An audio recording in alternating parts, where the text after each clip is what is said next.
Ayan mga ka-travelers, ngayon nandito tayo sa terminal bus stop ng MPT, Malta Public Transport. Ayan yung mga bus, may mga parating, mga nakapark, may paatras, may paalis. Ayan mga ka-travelers, sa gilid nito may mga tindahan.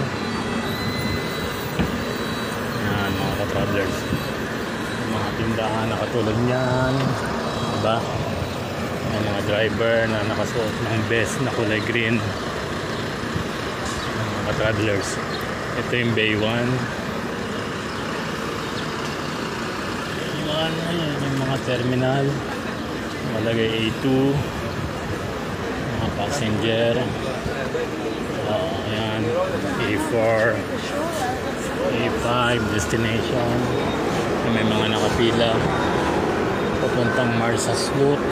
Yan, mga turista. Sa mga gilid-gilid may mga tindahan at papuntang Bursibuga. Hanapin ko yung papuntang Marsas Cala, mga ka-travelers. Ayan, may mga tindahan sa gilid. Yun, Marsas Cala. So dito ako maghintay, 91. Papasok na ako mga ka-travelers. Okay, ito na lang tayo. Okay.